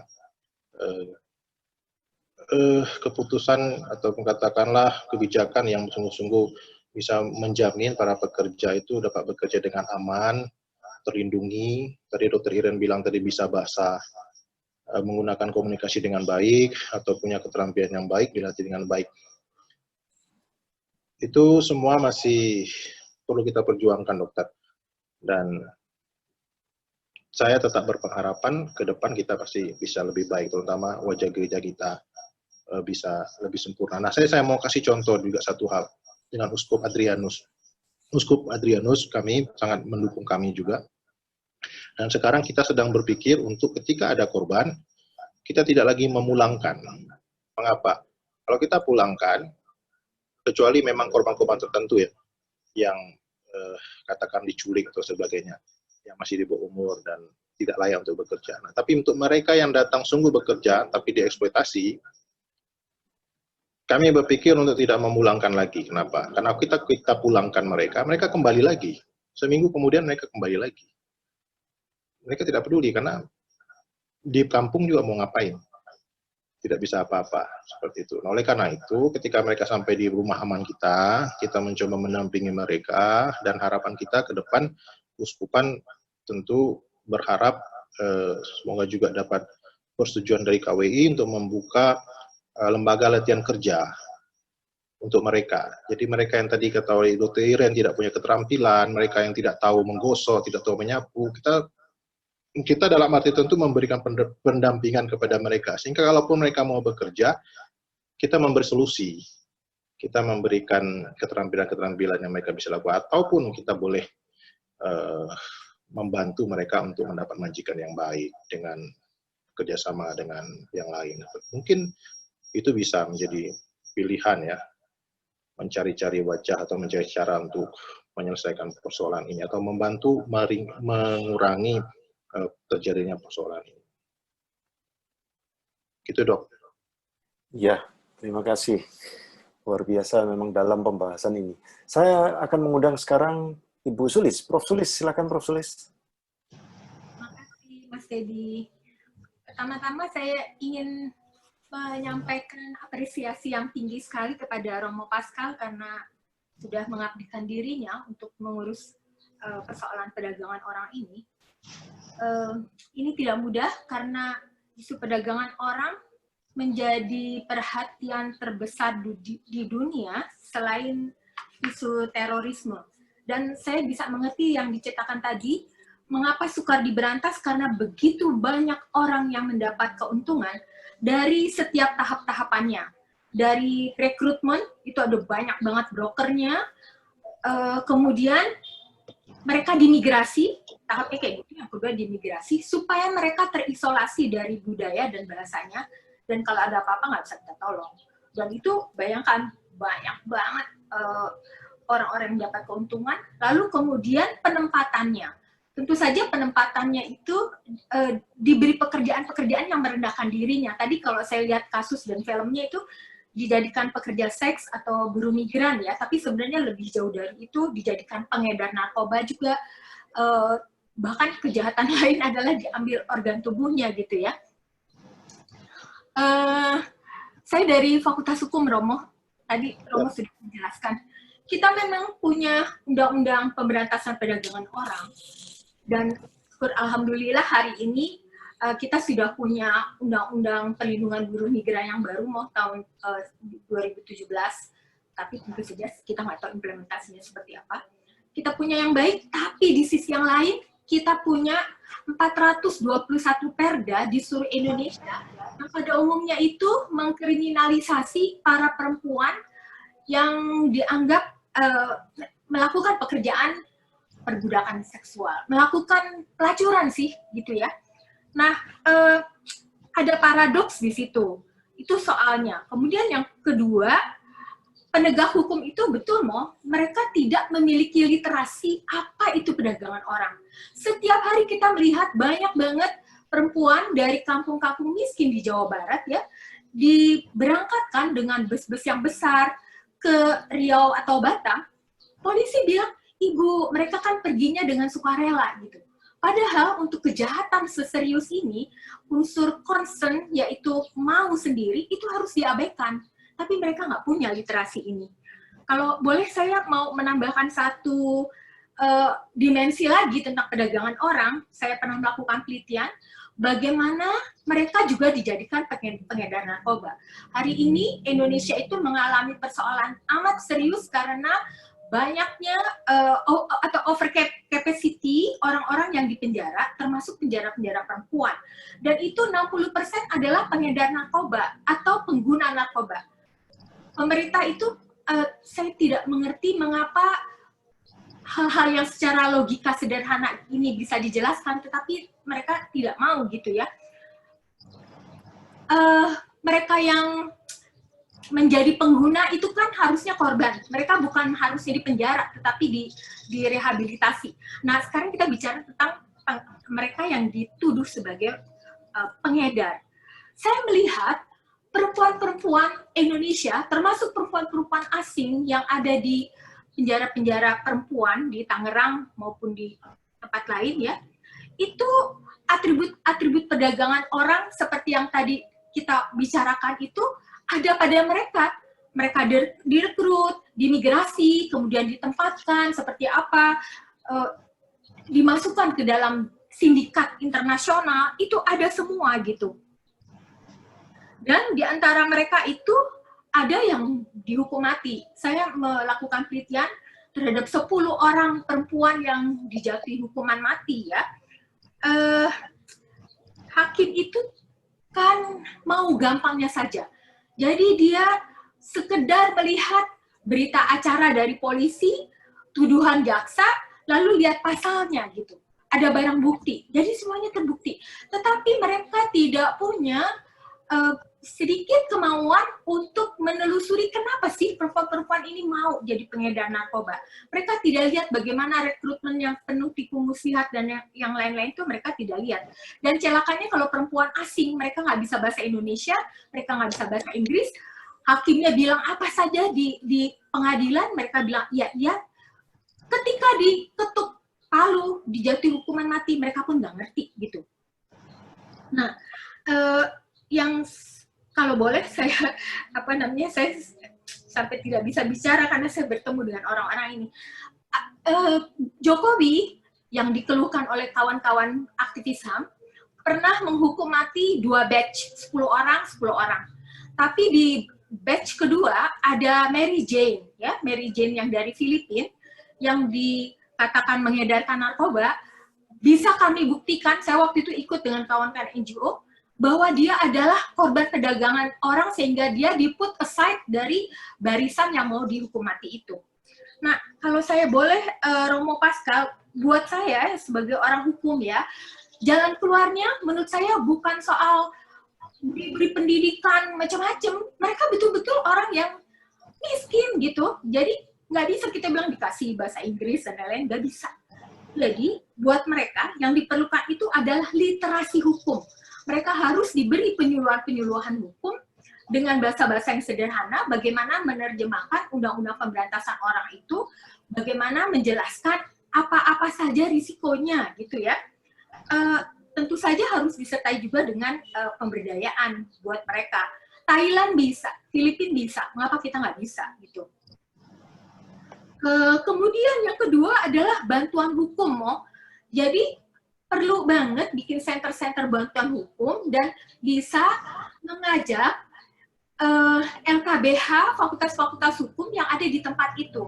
Mereka pasti tidak keberatan untuk memberikan konsultasi atau dampingan hukum kepada para korban yang mencari keadilan ini.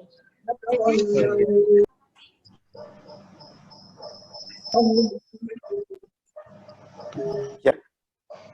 Baik, terima kasih Prof. Sulis, literasi hukum dan bantuan hukum. Romo, silakan Romo Pascal. Prof. Sulis, terima kasih banyak.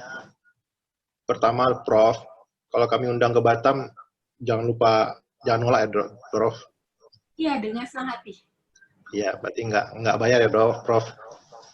Aduh, pasti enggak. Kedua, Prof, terima kasih Prof sudah bicara seperti itu. seringkali kami kesusahan juga untuk mencari saksi ahli untuk kasus-kasus ini. Nah, memang saya ada kerjasama juga dengan ada beberapa kali dengan pengajar, saya lupa namanya, Pak yang dosen hukum di Universitas Binus. Siddhartha. Di Universitas Binus, Bina Nusantara, saya lupa nama bapaknya siapa, tapi seringkali beliau beberapa kali, dokter siapa, beberapa kali memang diminta untuk menjadi saksi ahli. Mungkin saya sedikit, Prof. Tadi Prof bilang mereka perlu literasi hukum, mereka artinya para pekerja migran. Tapi saya mungkin membaliknya, saya kira yang perlu juga pemahaman hukum itu para aparat penegak hukum. Karena antara polisi dengan jaksa itu berbeda pandangan, hakimnya juga enggak karuan, juga enggak kemana-mana. Hanya untuk memahami Undang-Undang Nomor 21 Tahun 2007 saja susah. Jadi ketika kalau dulu masih Undang-Undang yang lama, sebelum Undang-Undang 18 Tahun 2017, Undang-Undang 39, itu seringkali persoalan-persoalan trafficking dijadikan Undang-Undang sampah itu, Undang-Undang 39 itu. Sehingga orang yang melakukan trafficking hanya dihukum 2 bulan, 3 bulan, dan menjadi lucu-lucuan. Dan ini juga menjadi pukulan bagi para penggiat, para mereka yang peduli, karena sebuah usaha untuk memperjuangkan ini dihargai dengan pengadilan yang buruk. Jadi saya kira, Prof, ada baiknya polisi misalnya, atau aparat penegak hukum, jaksa atau hakim itu dicas lagi sehingga baterainya agak bagus dan agak lurus jalannya. Seperti itu. Nanti kalau kurang-kurang juga Romo Hans kita undang untuk memberikan pemahaman etika yang lebih baik. Begitu Romo Is, ada Romo Devantara, ada Romo Paulus Saragi juga, saya nggak lihat, ada beberapa Romo yang lain ini senior-senior juga nih, Romo Pater Devan ini juga jago-jago nih. Suster Geno dan lain-lain mungkin bisa memberikan sedikit masukan atau peneguhan atau macam-macam tambahan. Begitu Dok, Prof. Terima kasih, Prof. Sulis. Terima kasih. Ya, terima kasih. Prof. Sulis sudah siap mau terbang ke Batam tuh. Ya, para Romo yang disebut namanya oleh Romo Pascal, adakah yang berkenan 1 atau 2 orang memberikan tambahan? Bagaimana pastoral di area ini? Atau sharing pengalaman yang lain? Ya, Romo Hans.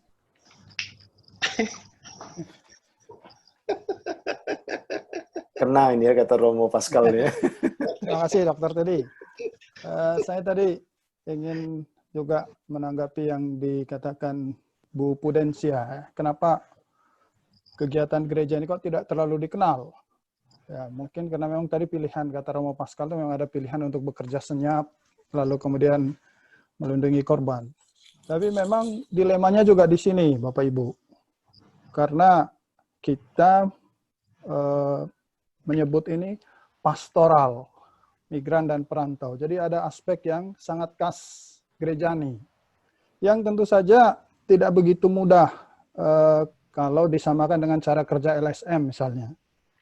Maka dalam kegiatan pastoral, memang ujungnya harusnya, ujung yang paling ideal itu adalah rekonsiliasi antara pelaku dan korban.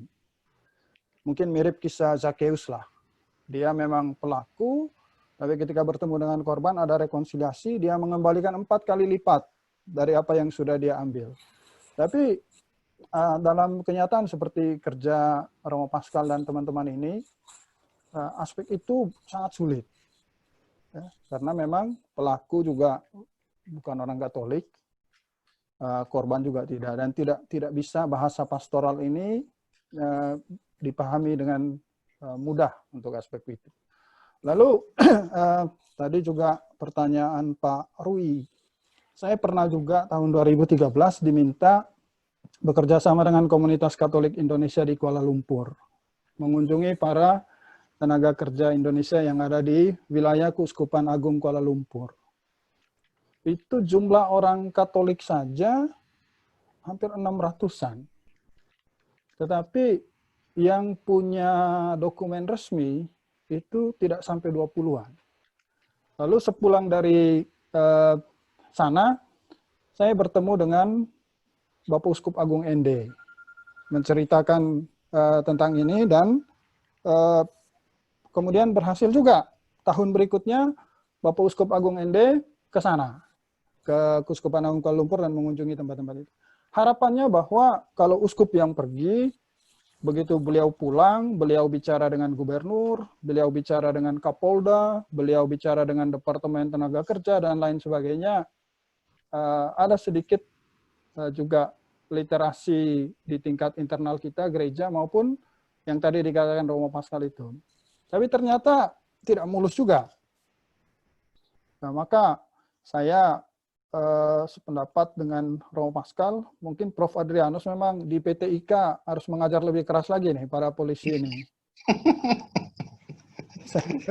Tahun 2000 yang tadi kasus dikatakan Romo Pascal, seingat saya pernah juga konsultasi waktu itu dengan Prof. Adrianus, dan ya sedikit terbantulah proses penyidikan waktu itu bisa. Tapi sampai kapan harus ada orang-orang seperti itu terus? Nah, begitu juga dengan jaksa dan lain sebagainya. Lalu yang lain juga media. Nah, kita memang dalam arti tertentu menguasai media, tapi juga dalam sisi yang lain itu kalah dibandingkan dengan mafia-mafia ini. Mereka bisa membeli apa saja, bahkan membeli siapa saja. Ini dari saya. Terima kasih, Dr. Teddy. Ya, terima kasih Romo Hans. Ini berhubung bolanya diumpankan ke Prof. Adri bisa nanggapin sebentar, itu penting untuk isu untuk pengajaran di PT IKA ini. Silakan Prof. Adri. Ya, dua hal, Romo, Bapak Ibu sekalian. Pertama, menyambung tadi dari Prof. Sulis, saya ingin ambil analogi dengan kasus tindak pidana pencucian uang. Jadi tindak pidana pencucian uang itu terbagi atas 3 tahap ya. Jadi ketika saya korupsi, maka ketika saya masukkan uang di bank misalnya, lalu kemudian uang itu kemudian saya pindahkan lagi ke bank yang lain, dan saya pecah menjadi beberapa hal, lalu kemudian setelah beberapa lama saya kumpulkan lagi, dan kemudian saya belikan aset gitu ya. Maka itulah 3 tahap dalam pencucian uang. Nah, karena dalam hal ini proses itu lalu berlangsung lama, maka kemudian polisi, jaksa, dan hakim itu bisa menerima ketika polisi, jaksa, dan hakim itu misalnya hanya mengambil satu fase saja. Jadi ketika saya korupsi, lalu kemudian uangnya saya langsung masukkan ke bank, itu esensi pencucian uang sudah terjadi dan sudah bisa dibawa ke hukum, gitu, sudah bisa diadili. Memang tidak tuntas, tapi esensinya sudah dapat. Nah, kembali kepada TPPO, itu tidak seberuntung itu. Dia menjadi satu tindak pidana yang final kalau sudah terjadi perjualan orang, perdagangan orangnya. Nah, masalahnya adalah bahwa ketika saya sebagai rekruter mulai mencari ke kampung-kampung dengan menawarkan, mengiming-imingi 2 juta, 3 juta, sebagaimana tadi dikatakan oleh Pak Komang misalnya, maka tindak pidananya belum terjadi. Kita tahu bahwa itu memang akan dijerumuskan wanita itu, tapi belum ada tindak pidananya. Maka kalau kemudian saya jadi polisi, ya saya harus hanya diam. Jadi memang kesulitannya di situ. Tidak seberuntung tidak pidana pencucian uang.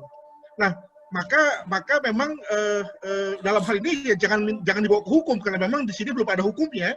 Di situ lalu kemudian pekerja sosial atau gereja dan seterusnya untuk masuk untuk mencegah jangan sampai para wanita itu misalnya mau ikut para rekruter itu. Itu mungkin usulan dari saya. Yang pertama, yang kedua tadi Romo juga menarik tadi ungkapan dari Romo Pascal, dan tadi disambung sedikit oleh Romo Hans mengenai polisi-polisi Katolik yang kotor itu. Oh ya, dicatat saja orangnya, Romo, dicatat orangnya, lalu kemudian dilihat dikumpulin buktinya, beritahu saya babat semua itu, mau gitu. Bisa kita harapkan orang-orang kayak begitu udah bawa nama Katolik tapi kemudian lalu tidak bekerja secara Katolik, wah itu nggak bisa diterima itu, Romo. Jadi saya kira orang-orang seperti itu bikin malu, Romo, dan silakan untuk kemudian kita lakukan sesuatu lah begitu untuk kemudian mereka tidak lagi menjadi polisi. Demikian, Romo, terima kasih. Siap. Ya, terima kasih untuk pencerahannya Prof. Adri. Ya, saya sekarang mengundang Pak Roy, Prof. Roy ini.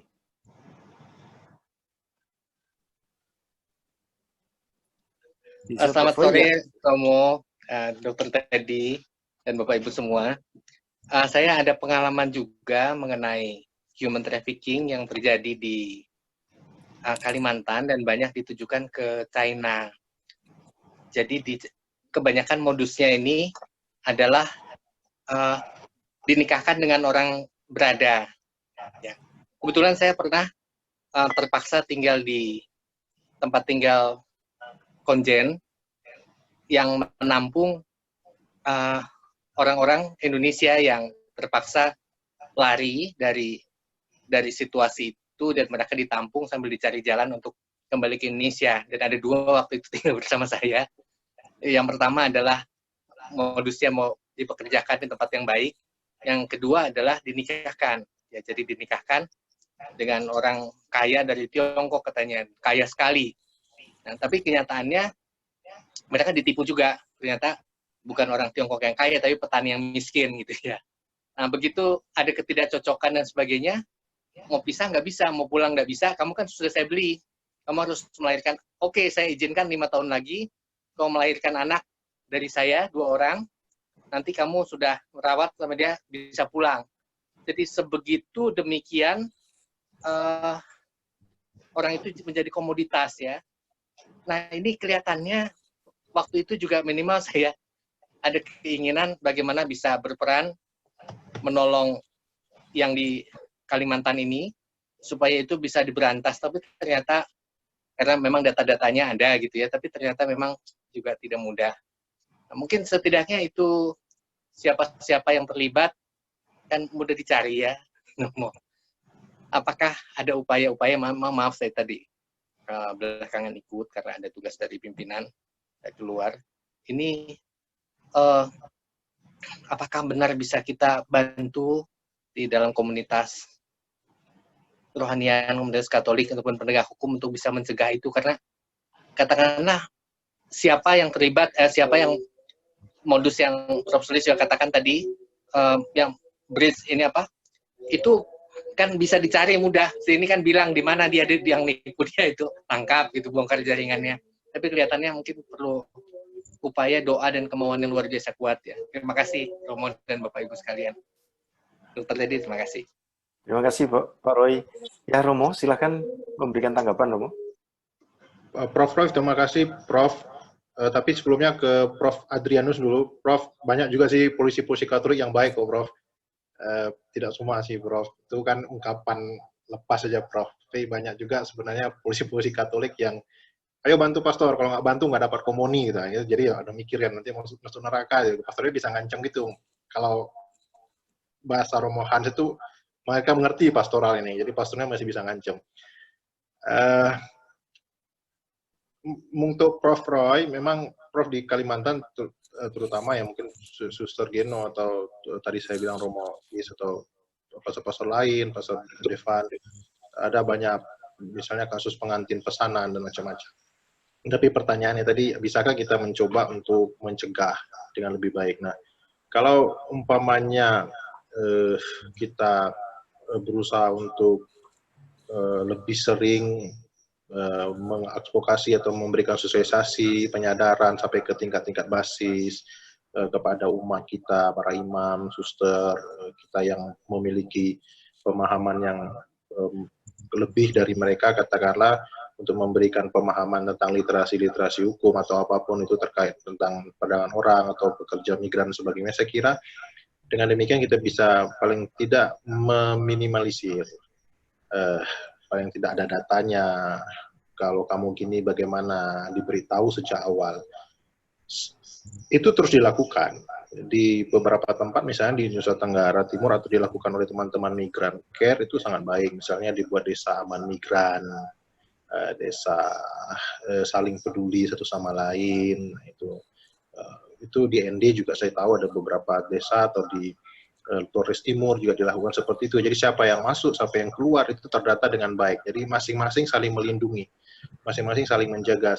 Udah ada kesadaran yang dimunculkan di setiap daerah, dan itu perlu dimulai. Di beberapa tempat sudah ada, cuma perlu terus dibuat di tempat-tempat yang lain. Demikian, Prof. Roy. Udah jam 6 nih, nanti saya kena protes lagi. Belum, masih ada 5 menit kok Romo, tenang aja Romo. Siap. Ini sepertinya kita berurusan dengan situasi yang sulit sekali ya.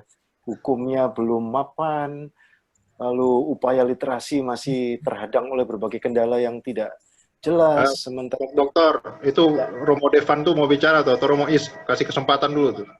oh, oke, ya dengan senang hati. Romo, siapa yang mau duluan? Romo Devan atau Romo Is? Kita masih punya 4 menit sih. Romo Ismatono yang muda. Ya, Romo Ismatono, silakan. Romo Is, silakan Romo Is. Oke. Oh, Romo Ismatono memberikan pada Romo Devan ini ceritanya. Romo Is, semoga Romo Is. Sama-sama memberikan. Halo? Ya, Romo Is. Ya. Jadi, terima kasih Romo Pascal. Ya. Urian Anda menyentuh hati dan juga menambah semangat bahwa memang itulah kenyataannya. Kalau pekerjaan untuk memberi perhatian ini lengkap ya, itu ada 4 ruang. Pertama, rekrutmen bagi orang-orang itu. Di situ ketidakadilannya adalah penggantian nama, penggantian umur. Lalu yang kedua, di ruang pendidikan. Tidak ada ruang pendidikan. Ruang pendidikan itu banyak. Yang mempunyai pendidikan itu harus membayar di sana. Lalu yang ketiga, pada pemindahan. Ya, pemindahan dari sini ke tempat. Lalu yang terakhir adalah ketidakadilan yang dilakukan oleh hakim di sana. Yaitu 4 ruang. Yaitu paspornya diambil. Nah, kita ini ada di mana tidak selalu jelas ya. Tapi misalnya tempat saya itu lebih ke arah yang pertama, kecil-kecilan, dan apa? Pekerjaan pertama adalah sebetulnya mengajak orang-orang itu untuk berkomunitas ya, meskipun tidak terap. Teman-teman dari Flores yang pulang lewat Jakarta, itu nampaknya cara berkomunitasnya baik. Di kantor saya, namanya Sahabat Insan, itu perhatian gereja itu ada 2 surat paus ya, sudah dicetak dan diseminarkan. Mungkin lain kali akan siapa berminat dapat saya kirimi secara gratis untuk menambah motivasi bahwa gerakannya di situ. Maka saya mengatakan terima kasih Romo-Romo semua yang beri perhatian, dan Anda semua bahwa orang universitas memperhatikan guru migran itu satu mukjizat bagi saya. Semoga perhatian yang menjadi milik gereja ini terus menjadi perhatian kita. Seperti Paulus kita mempunyai banyak tulisan mengenai itu. Amin. Sekian saja dulu. Terima kasih Romo Is. Terima kasih Romo Is. Sungguh meneguhkan. Semoga perjuangan Romo Pascal dan banyak orang yang berminat di area ini mendapatkan peneguhannya dan kekuatannya. Karena kalau kita baca bersama di chat box ini begitu memilukan kata-kata yang disampaikan oleh Bapak Ibu di chat room ini terkait dengan apa yang terjadi di lapangan. Saya masih punya kesempatan 1 menit Romo Pascal untuk mengundang teman Romo ini, Romo Devan ini. Devan. Ya, terima kasih. Bedanya itu antara apa yang kita bicarakan dengan apa yang saya kerjakan itu, kita bicara mengenai migran yang orang Indonesia dari dalam negeri, dan yang saya kerjakan itu saya melayani pengungsi orang asing dari luar negeri yang ada di Indonesia. Saya bekerja di JRS, Jesuit Refugee Service, pelayanan Yesuit bagi pengungsi. Saya cuma ingin berbagi keprihatinan yang saya dengarkan dari Romo Beni yang akan menjadi provinsial SY yang baru, Provinsi Indonesia, bahwa dalam pertemuan dengan universitas-universitas Yesuit di dunia, ada hasil penelitian di Amerika bahwa orang-orang yang tidak bersahabat dengan para migran dan pengungsi, orang-orang yang memusuhi orang-orang asing, itu menurut penelitian itu adalah kebanyakan orang-orang yang rajin ke gereja, yang rajin misa, gitu. Ini menambah panorama kita ya mengenai gereja ya, gitu. Sedangkan orang-orang yang lebih bersahabat memandang orang-orang asing, pengungsi, migran itu orang-orang yang tidak begitu saleh, tidak sangat rajin ke gereja misa, gitu. Ini menarik untuk kita renungkan dan kita cari, mungkin bisa dilakukan penelitian di mana salahnya gitu ya. Kalau ada korelasi antara kesalehan ritual dengan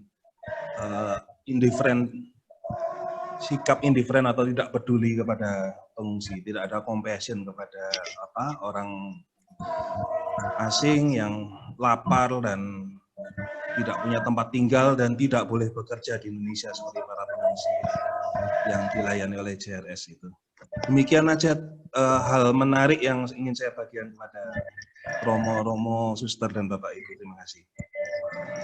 Terima kasih untuk pengayaan wawasannya yang diberikan oleh Romo Devan.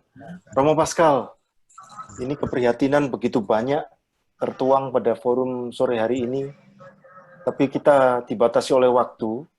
Mudah-mudahan kebersamaan kita ini berbuah banyak bagi perjuangan Romo Pascal dan banyak para Romo serta Bapak Ibu yang ikut memberi perhatian yang luar biasa, Bu Irin, Bu Sulis, Pak Rene yang punya pandangan juga, dan banyak orang lain, dan semuanya rasanya perlu ada gerakan bersama untuk saling dukung dan saling tunjang. Demikian pula dengan literasi yang tampaknya menjadi isu sangat penting itu yang diungkapkan oleh Bu Sulis tadi. Bapak Ibu sekalian, terima kasih. Kita berikan ucapan terima kasih dan tepuk tangan virtual yang luar biasa bagi Romo Pascal.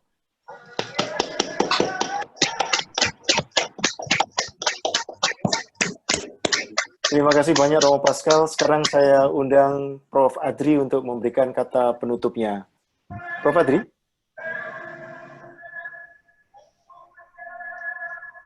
Prof. Adri lagi nelpon polisi kali.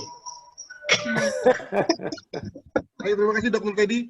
Ibu Pulensia nanti siap-siap doa penutup ya, Bu. Kalau tadi Romo Pascal dikatakan hebat, ya mungkin juga harus ada pujian juga kepada saya mengundang Romo Pascal nih, karena saya kan semua Romo Pascal ya. Benar.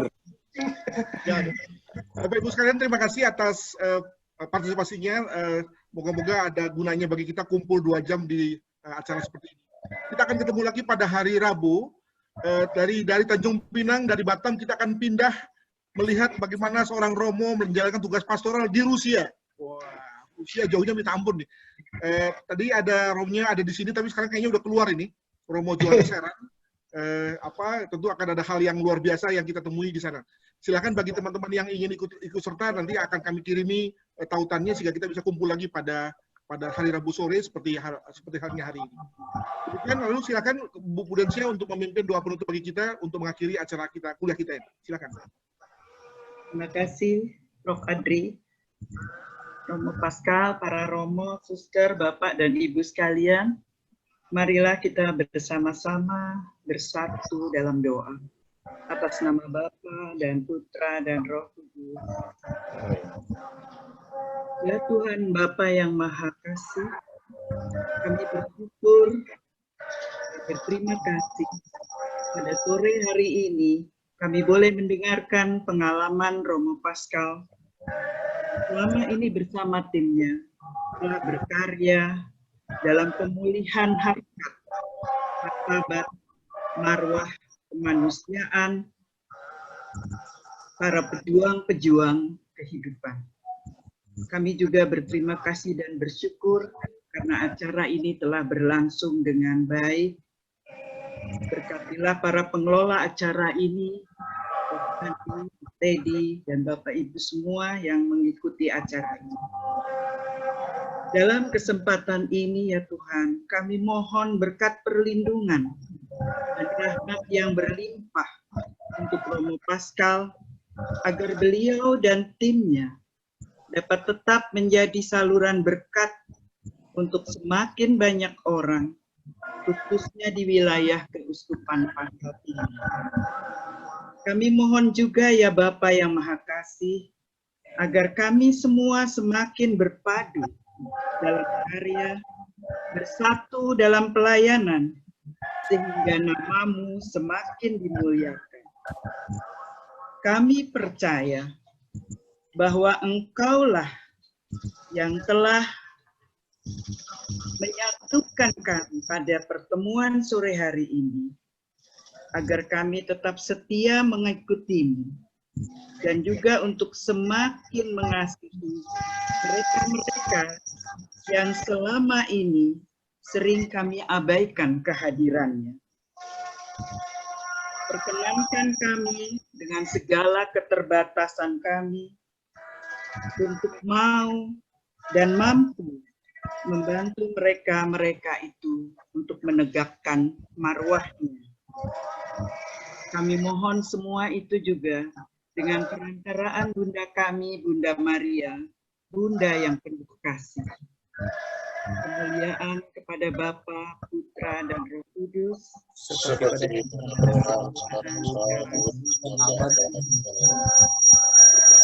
sama Yesus, Maria, dan Yosef, Sekarang dan namanya. nama Bapa dan Putra dan Roh Kudus. Amin. Terima kasih. Terima kasih. Terima kasih. Terima kasih Bapak Ibu sekalian. Terima kasih. Pascal sehat Ketemu. selalu. Prof.